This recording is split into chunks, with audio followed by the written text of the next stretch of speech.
RM. Veerappan அவர்களை பற்றிய ஒரு டாக்குமெண்ட்ரி ஃபிலிம் வந்து இன்றைக்கி ரிலீஸ் ஆகிருக்கு. அதை ரிலீஸ் பண்ணியிருக்கிறது வந்து தலைவர் ரஜினிகாந்த் அவர்களும் முதல்வர் ஸ்டாலின் அவர்களும் சேர்ந்து அதை ரிலீஸ் பண்ணியிருக்காங்க.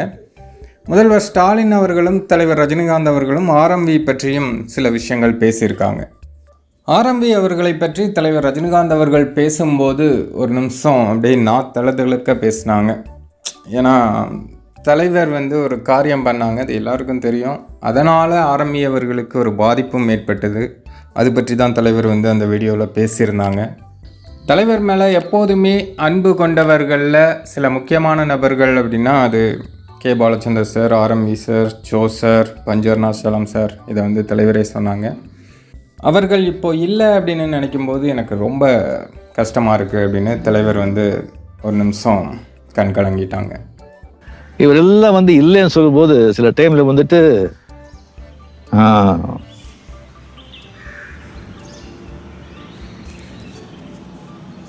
ரொம்ப மிஸ் பண்ணுறோம். ஆர்.எம்.வி அவர்களை பற்றி பேசும்போது பாஷா பட வெற்றி விழாவில் நடந்த ஒரு சம்பவத்தை தலைவர் வந்து குறிப்பிட்டிருந்தாங்க. அதாவது ஆர்.எம்.வி அவர்களை மேடையில் வச்சுக்கிட்டே தலைவர் வந்து வெடிகுண்டு கலாச்சாரம் பற்றி பேசியிருந்தாங்க. ஒரு மினிஸ்டரை பக்கத்தில் வச்சுட்டு மேடையில் வச்சுட்டு நான் வந்து அப்படி பேசியிருக்கக்கூடாது, அந்த டைமில் எனக்கு வந்து அவ்வளோ தெளிவில்லை அப்படின்னு நினைக்கிறேன் அப்படின்னு தலைவர் சொல்லியிருந்தார். எனக்கு வந்து அவ்வளோ பேசியிருக்கோம். அவரை வச்சுட்டு மினிஸ்டரை வச்சுக்கிட்டு அதை பற்றியும் நான் பேசக்கூடாது, அந்த அளவுக்கு வந்து அப்போ வந்து எனக்கு ஒரு தெளிவோ இல்லை. நான் அப்படி பேசினதுக்கு அப்புறமா ஆர்.எம்.வி அவர்களை பதவியிலிருந்து ஜெயலலிதா அவர்கள் தூக்கிட்டாங்க அப்படிங்கிற விஷயம் கேள்விப்பட்டு நான் ஆடி போயிட்டேன். அந்த அன்னைக்கு நைட்டு ஃபுல்லாக எனக்கு தூக்கமே வரல. நான் நைட்டே அவருக்கு கால் பண்ணி பேசலாம் அப்படின்னு தொடர்பு கொண்டேன், ஆனால் அவங்க எடுக்கலை. காலையில் தான் அவங்க வந்து எடுத்தாங்க. ஜெயலலிதா அவர்கள் வந்து அவரை வந்து அந்த பதவியிலேருந்தே அவர் தூக்கிட்டாங்க, மினிஸ்டர் பதவியிலேருந்து தூக்கிட்டாங்க.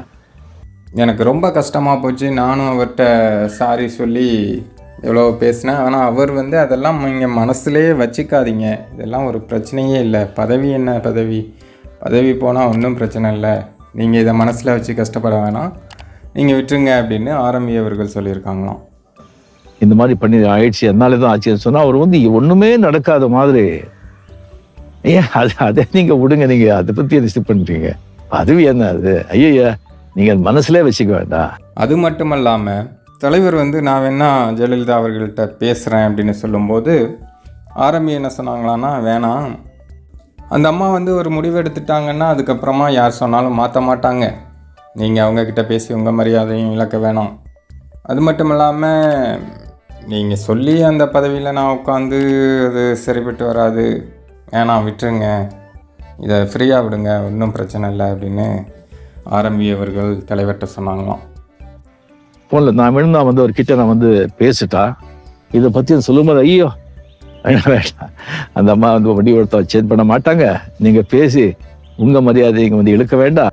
தலைவர் வந்து இன்னொரு முக்கியமான விஷயத்தையும் சொல்கிறாங்க. ஜெயலலிதா அவர்களுக்கு எதிராக நான் குரல் கொடுக்கறதுக்கு சில காரணங்கள் இருந்தது, ஆனால் அதில் ஒரு முக்கியமான காரணம் இந்த சம்பவம் தான் அப்படின்னு தலைவர் சொல்கிறாங்க.